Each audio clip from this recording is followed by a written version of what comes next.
Muy bien, muchachos, vamos a esperar que se conecten un par más y vamos a continuar con nuestra explicación.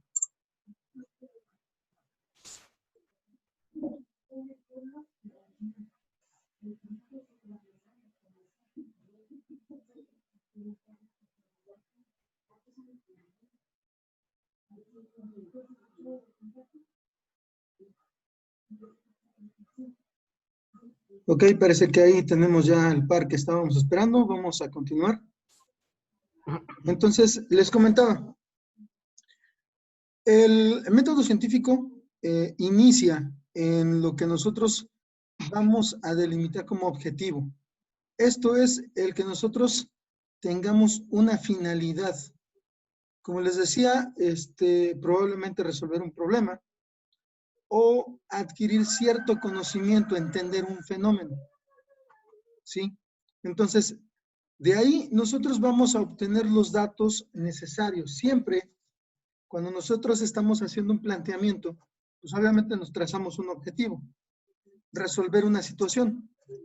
Ya que lo tenemos bien claro, en algún momento probablemente sea, no sé, determinar la velocidad de un objeto, saber con qué fuerza se está golpeando una pared. Lo que sigue es obtener los datos. En este caso, la observación, como les comentaba, implica el manejo de los 5 sentidos.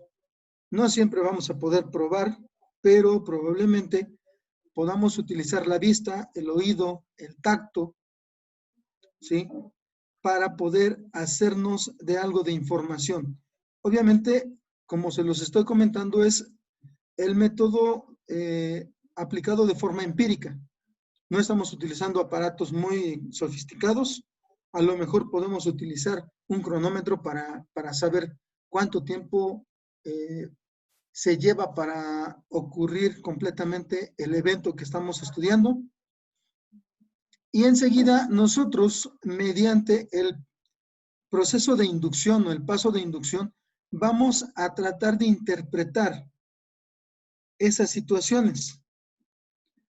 ¿Qué es lo que influye para que nuestro fenómeno se lleve a cabo como está sucediendo? Si influye la temperatura, si influye la altura sobre el nivel del mar. Por ejemplo, cuando en casa preparan un pan o preparan un pastel, pues muchas veces la cantidad de polvo para hornear varía dependiendo de la altura a la que nos encontremos. Nosotros no vamos a utilizar la misma cantidad que utilizan en la Ciudad de México, por ejemplo, o en Toluca, que está muchísimo más alto. Entonces, son situaciones, como lo comento, muy coloquiales, muy propias del hogar, las que podemos analizar. Entonces, tenemos que ir identificando, y eso mismo nosotros vamos a hacer para poder trabajar nuestros problemas prácticos de la materia. Como aquí lo dice, también tenemos que identificar lo que son las variables. Distancia, tiempo, coeficiente de fricción, cantidad de fuerza. No sé, esas pueden ser variables aplicadas ya a lo que es nuestro tema. Pero en casa puede ser cualquier otra cosa. Como les decía, puede ser temperatura, puede ser si hay o no hay viento, puede ser el que haya o no haya luz, por ejemplo. Entonces, de eso se trata la inducción. Enseguida la hipótesis nos plantea o nos permite el planteamiento de lo que nosotros creamos que está pasando, ¿sí? El hecho de que yo diga, bueno, la leche se agrió porque hizo calor y se quedó fuera del refri, por ejemplo. Esa es una hipótesis. Pero obviamente yo tengo que utilizar enseguida una metodología o plantear una metodología para poder experimentar, para poder comprobar, ¿sí? Entonces, a partir de la hipótesis, yo me hago una idea y enseguida yo tengo que decir cómo voy a comprobar esa idea. ¿Qué es lo que voy a hacer? Bueno, a lo mejor yo planteo, el día está soleado, una caja de leche se quedó afuera del refri. Entonces, como resultado, la leche se va a agriar. Si yo repito el experimento en condiciones donde hace frío y la leche se queda afuera, pues no es lo mismo que cuando hace calor, cuando experimentamos calor. ¿Ok? Entonces, no es nada parecido. Entonces, se tienen que reunir ciertas condiciones. ¿Para qué? Para que cuando yo pase al paso 6, la experimentación, todo sea bajo las mismas condiciones, ¿sí?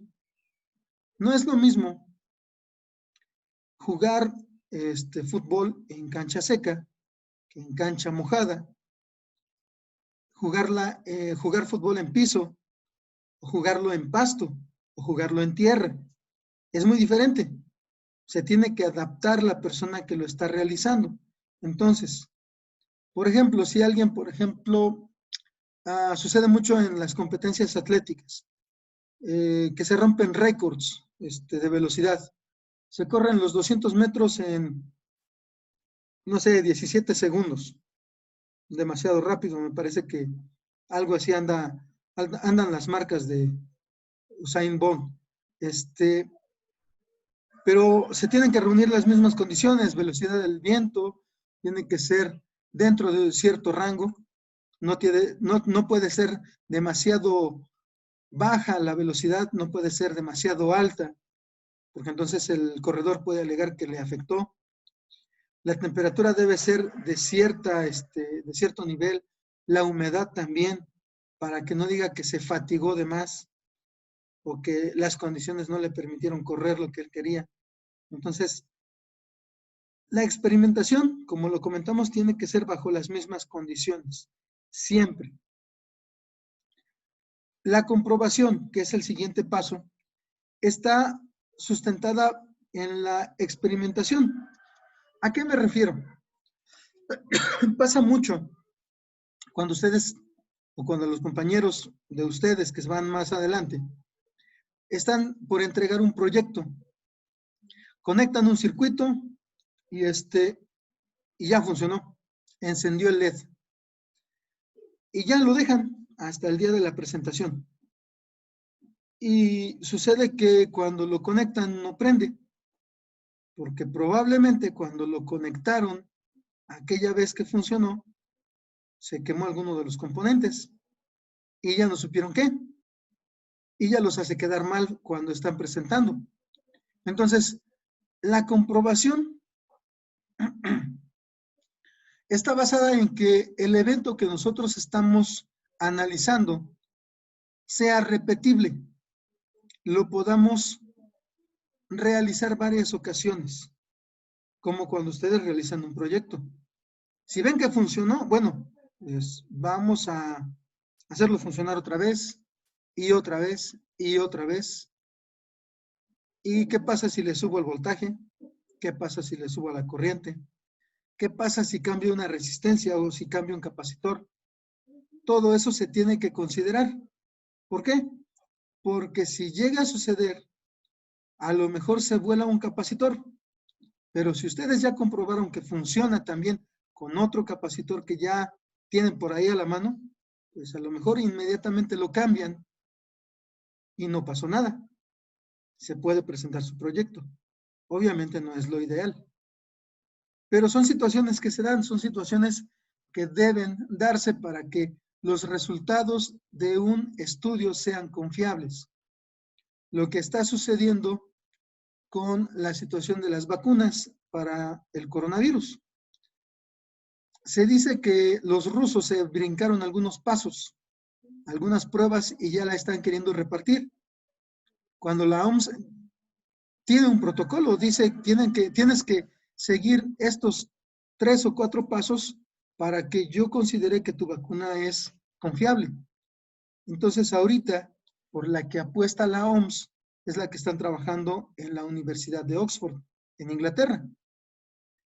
Y aunque son 2 países diferentes, los resultados deben ser los mismos.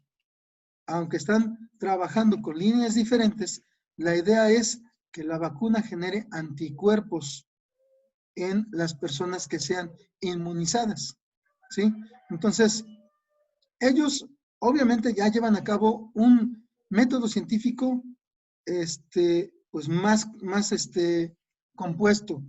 Están trabajando con equipo especializado, están trabajando bajo situaciones de mucho control, donde no puede haber contaminación y donde los resultados no deben ser afectados por absolutamente nada.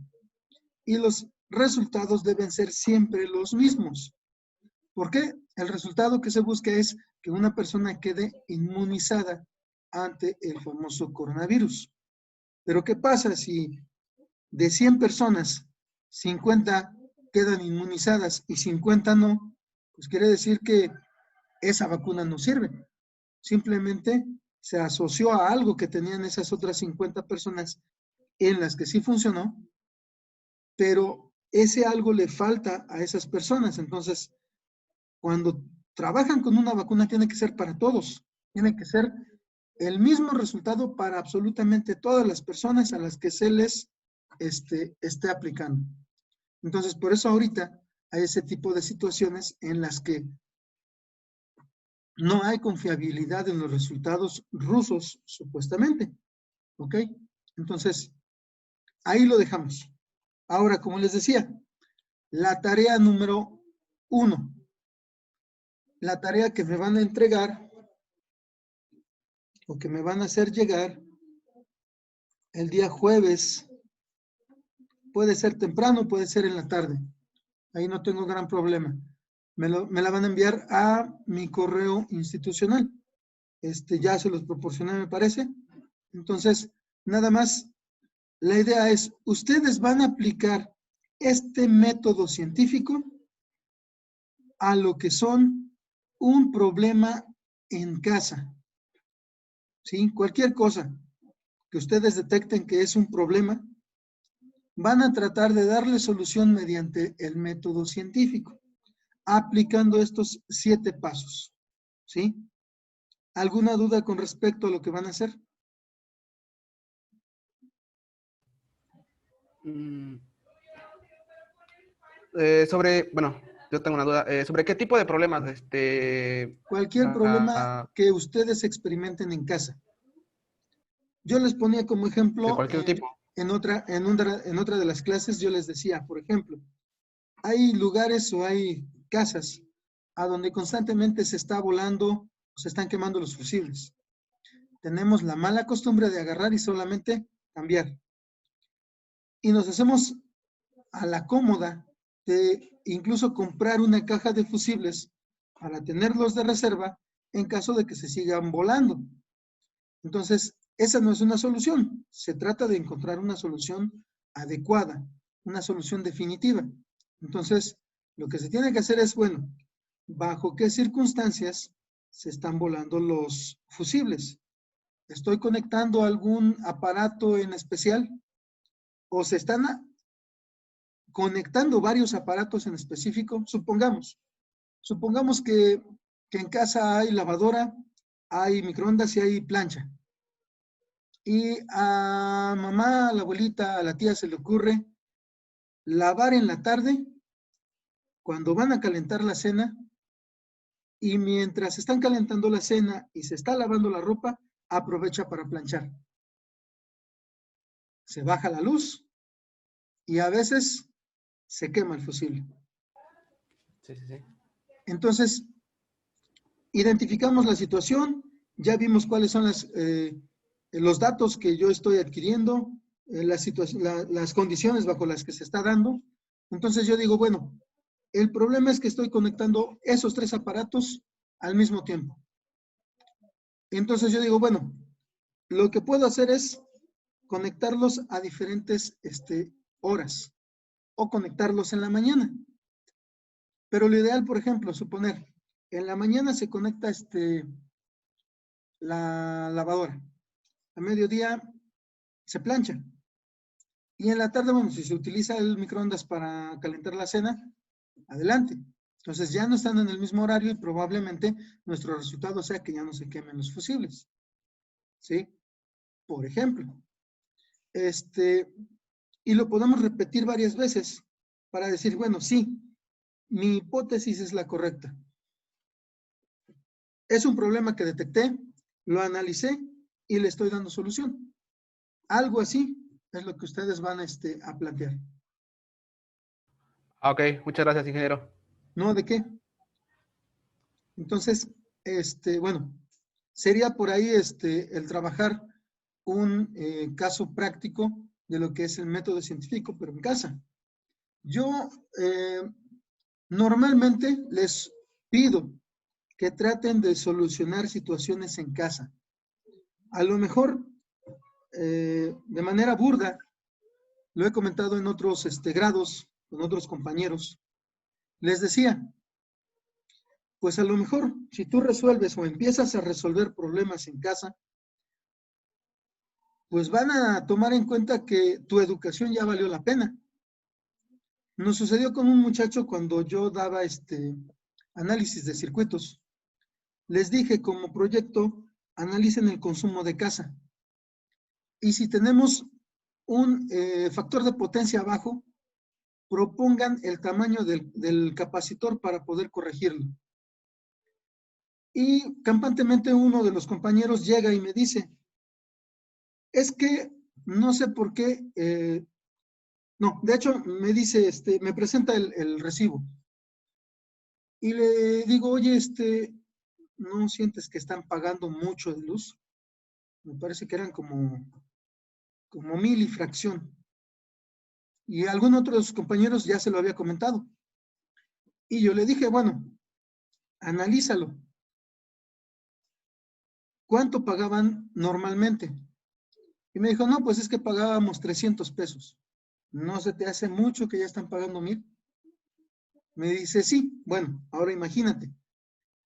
Analizas por qué se están pagando esos 1000 pesos. Lo resuelves. Cada mes le ahorras a tu familia 700 pesos.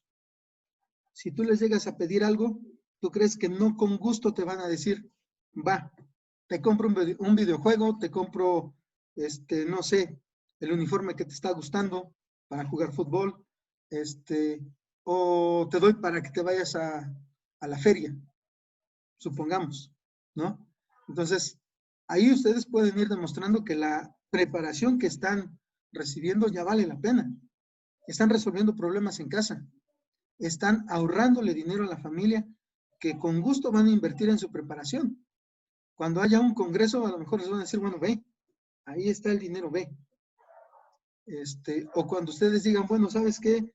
Pues a lo mejor no tengo computadora, necesito una lab, porque pues necesito trabajar en simuladores, trabajar, no sé, proyectos. Pues a lo mejor no estamos en la posibilidad de decir ya inmediatamente sí, va. Pero si ustedes, hagamos de cuenta el caso que les platico, le ahorras 700 pesos mensuales a la familia. En un año, ¿cuánto le estás ahorrando?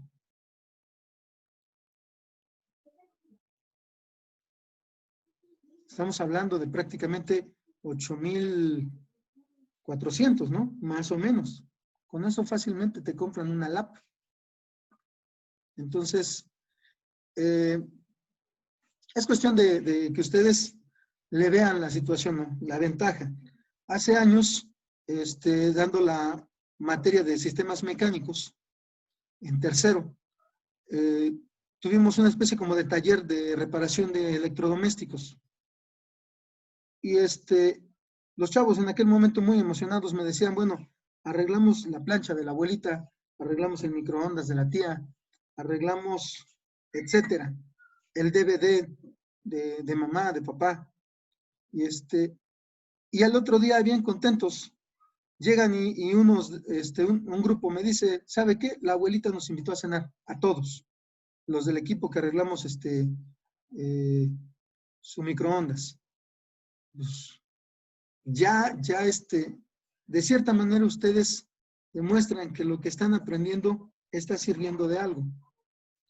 Y pues es satisfactorio que de cierta manera, pues les están haciendo un reconocimiento a lo que están logrando. Entonces, es muy importante que ustedes traten de resolver lo que se les pueda ir presentando en casa. Por eso enfatizo en ese sentido. ¿Ok? Bueno, vamos a continuar. Cuando nosotros aplicamos ya el método científico, pues obviamente podemos acceder a conocimiento y podemos expresar ese conocimiento en términos formales. Pero para expresar resultados de manera formal, nosotros tenemos que hacerlo de una manera estandarizada. ¿Esto qué es? Que cuando yo expreso esos resultados, no voy a decir, bueno, el vehículo, un carro, recorrió una distancia a 60 kilómetros por hora. Y todo el mundo me va a entender cuánto es 60 kilómetros por hora, o al menos en la mayor parte del mundo.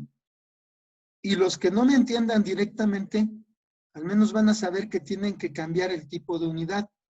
Por ejemplo, cuando ustedes ven una película norteamericana, en los letreros de velocidad, de límite de velocidad, dicen millas por hora. Y pues ya sabemos que millas es una unidad de medida. Aquel que más o menos tenga una idea, estamos hablando de 1.609 metros o 1.609 kilómetros. Entonces yo puedo tener una equivalencia. Estoy hablando más o menos de 1,5 kilómetros por cada milla. Más que eso, pero en un redondeo. Entonces, me puedo hacer una idea de cuánto estoy considerando. ¿Se entiende? Si un norteamericano llega y me dice, esto mide 4 pulgadas, pues incluso las reglas de la primaria que utilizan los niños en la primaria traen pulgadas. Entonces, son unidades de medida que se pueden entender de manera universal. Y de esa manera nosotros tenemos que plasmar nuestros resultados. ¿Cómo lo vamos a lograr? Bueno, para esto existe un sistema internacional de medidas. Este sistema internacional está basado en lo siguiente, en que para que yo pueda medir, tengo que comparar el objeto que estoy midiendo o la característica que estoy midiendo con un patrón de medida. Si ustedes en casa tienen un flexómetro y su vecino tiene un flexómetro, debe dar prácticamente lo mismo cuando ustedes miden 1 metro. ¿Sí o no? Hace muchos años los abuelitos, incluso a nosotros nos enseñaron a medir con cuartas, pero no todos tienen la misma dimensión de cuarta. Algunos van de 18 centímetros hasta 25, por ejemplo. Entonces, va a salir ganando el que me venda, por ejemplo, 5 cuartas de tela y que tenga la cuarta de 17, 18 centímetros. Imagínense, el pedazo de tela, pues me está robando, por decirlo de alguna manera, contra el estándar de 20 centímetros, que debería ser más o menos una cuarta, me está robando casi un tramo de tela o una cuarta de tela. Entonces, y para la persona que mide 25 en la cuarta, pues le va a perder. Obviamente no es negocio. Para que esto no suceda, pues obviamente nos vamos a apegar a un patrón de medidas. El metro aquí en China va a medir lo mismo. La pulgada también, en cualquier lado. Pero, por ejemplo, en México nosotros estamos apegados al sistema internacional. Entonces tenemos que medir la longitud en metros. Tenemos que medir el tiempo en segundos. Tenemos que medir la masa en kilogramos. La temperatura estándar debe ser en Kelvin. Ya ni siquiera se menciona grados. ¿Sí? Estamos acostumbrados a los grados centígrados. Pero ya ni es correcto mencionar grados. Y el centígrado no es el estándar. ¿Ok? A fin de cuentas es una medida coloquial. Entonces, bueno, a fin de cuentas la utilizamos. Pero, como les digo, tenemos que tener la certeza de que lo que me están midiendo aquí, en cualquier lado va a ser lo mismo.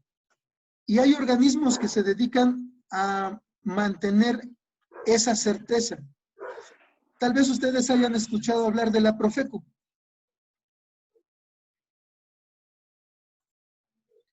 Y lo común con la Profeco, por ejemplo, es que luego está sancionando gasolineras. ¿Por qué? Porque no te venden litros completos. Entonces, el de la Profeco llega con un patrón de 1 litro y lo llenan con cualquiera de las bombas que está en la gasolinera. Si no llena, cuando en el aparato ya está marcando 1 litro, cuando no llega al límite, los pueden sancionar porque los acusan de alterar su bomba. Y eso quiere decir que le están robando al público. Eso no debe ser posible, aunque obviamente sucede mucho. Ahora bien, como les decía, en México nos estamos rigiendo por el Sistema Internacional de Medidas.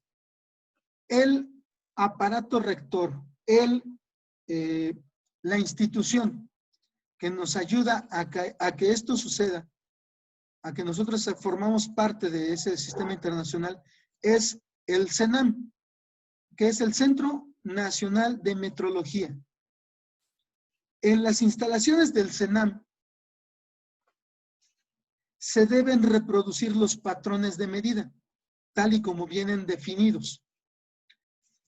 De manera internacional, cada cierto tiempo se reúnen para poder hacer cambios o decir, bueno, nos está funcionando lo que estamos utilizando y lo vamos a seguir utilizando.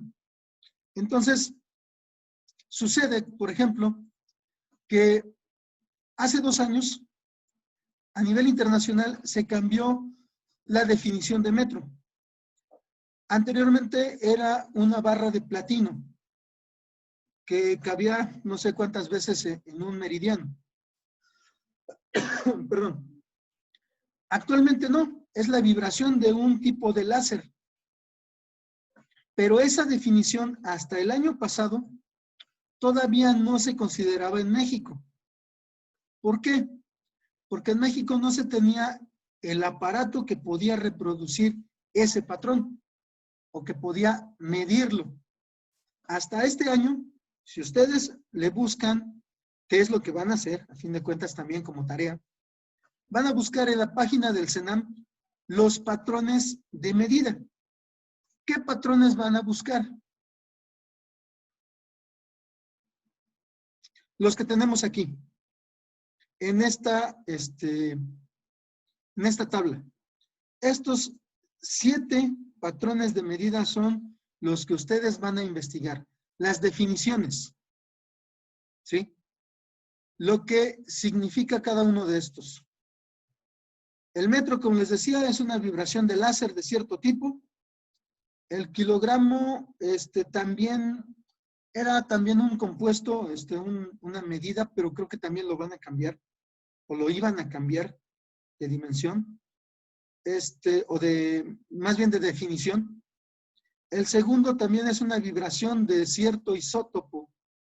Entonces, tratan de buscar algo que no tenga muchas variaciones, algo muy estable. Entonces, a lo que se refieren son eventos que se pueden reproducir y que no tienen variación en ninguna parte del mundo, ni ante cierta altura, ni ante cierta cantidad de temperatura o cierta cantidad de calor.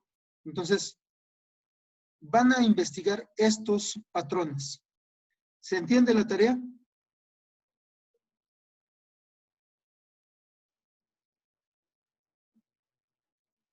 Confirmen, por favor.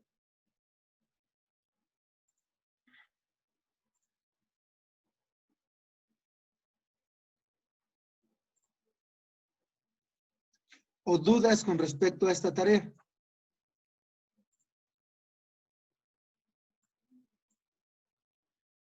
¿No? ¿Nadie?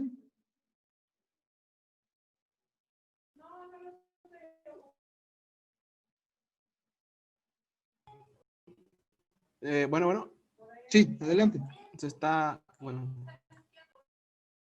Disculpe, creo que estoy perdiendo conexión con usted. No escuché lo que dijo de las unidades. Ok, comentaba. De la tabla que tenemos ahorita en la pantalla, van a investigar sus definiciones. Esas definiciones están en la página del CENAM. Esa es la fuente confiable que van a utilizar. No las van a encontrar como metro, kilogramo, segundo, no. Las van a encontrar con el nombre de la magnitud. Van a encontrar longitud, masa, tiempo, temperatura, intensidad de corriente eléctrica, intensidad luminosa y cantidad de sustancia. Así las van a encontrar. Ok, me comentan que se corta mucho el audio. Permítanme un momento.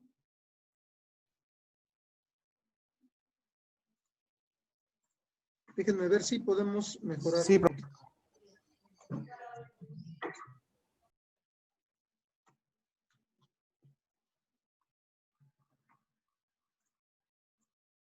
¿Se escucha un poquito mejor? sí, perfecto. Ok. Entonces les comentaba. Esta tabla es la de las unidades básicas o fundamentales, como lo dice aquí. Estas definiciones son las que van a buscar en la página del CENAM. Pero no las van a encontrar como metro, kilogramo, segundo, Kelvin, amperio, candela o mol. Les decía que las van a encontrar con el nombre de la magnitud, como longitud, masa, tiempo, temperatura, así. Patrón de longitud, patrón de masa, patrón de tiempo. Así las van a encontrar en la página del CENAM. ¿Ok? Ahora, la página del CENAM la teníamos en la diapositiva anterior. Aquí abajo, lo que tenemos en letras blancas, esa es la página del CENAM. Ahí van a investigar con respecto a los patrones. Les va a aparecer una tabla donde se enlistan todos los patrones de medida, pero solamente van a sacar las definiciones de los 7 que les estoy pidiendo. ¿Sí se comprende qué es lo que en qué consiste la tarea? Sí, nada más investigar las definiciones de cada unidad. Así es. Esas ¿Solo eso? definiciones tienen que aparecer en su libreta. Y también, al igual que con el método científico, me van a enviar la captura de lo que hayan escrito. Ok, profe. A mi Entendido. correo. Es parte de ¿A la su correo? tarea. A mi correo. Al igual que el método científico. Disculpe, ingeniero, entonces lo que vamos a realizar es el método científico, lo que nos acaba de pedir de las medidas, y lo vamos a convertir en PDF para poderlo enviar vía correo. No es necesario que lo conviertan a PDF, me lo pueden enviar como imagen. Ah, ok, le agradezco. Sí, no hay problema. Es más fácil para ustedes, es más, a veces hasta directo, si lo hacen con el celular, desde el celular pueden mandar el correo. Ok, perfecto. Muchas gracias. Okay. No hay de qué. Ahora, un complemento para esto. La siguiente clase vamos a trabajar con conversiones.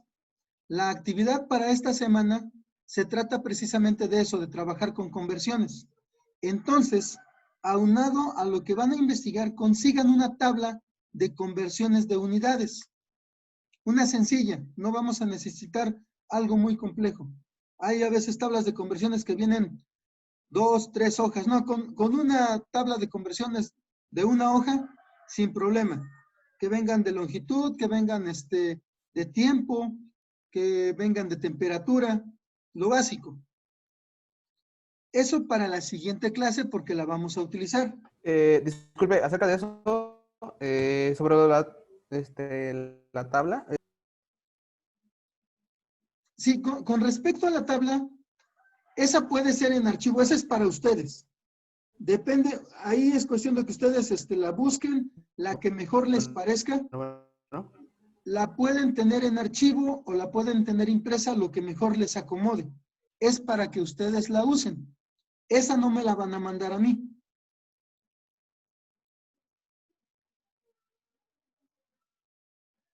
¿Sí? ¿Sí se escuchó? Ah, mira, aquí está otra vez, ya regresó.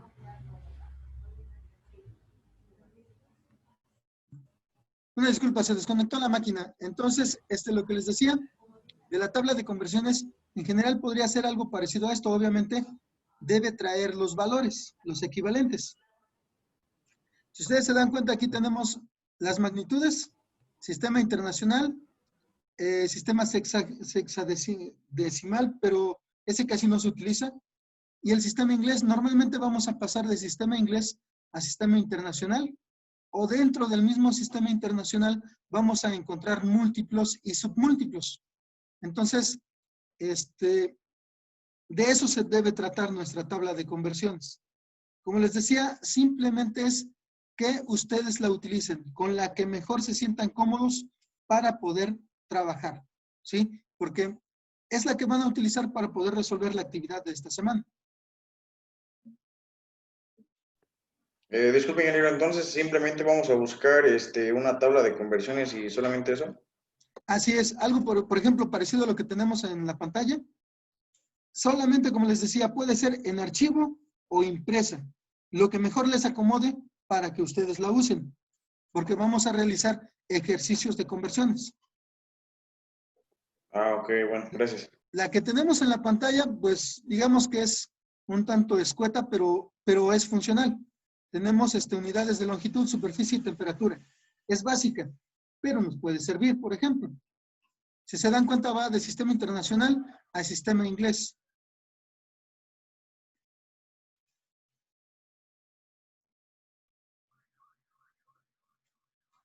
Y las conversiones que vamos a realizar no son muy complicadas. Aparte, bueno, esto lo vamos a ver en la siguiente clase. Es un ejemplo de cómo se aplican las conversiones. Lo pueden investigar también en internet. Está en la página del aula virtual.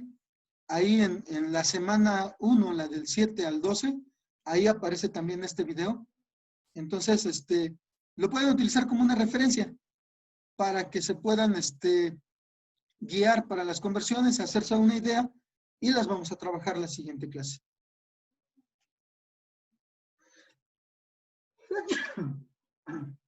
Perdón. Entonces, bueno, básicamente sería todo por hoy. Pues ya prácticamente la sesión se está terminando y y ya tienen tarea. Por favor, realícenla, y nos vemos la siguiente clase. Ya la sesión también está dada de alta en el aula virtual. Ahí están los enlaces. Cada semana así va a ser. En el aula virtual van a estar los enlaces. Y además, ya con el grupo que hicieron de WhatsApp, ahí también les voy a estar compartiendo la imagen con los datos de las sesiones. Ok, muchas gracias, ingeniero. No hay de qué, gracias a ustedes por la atención. Nos estamos viendo la siguiente clase.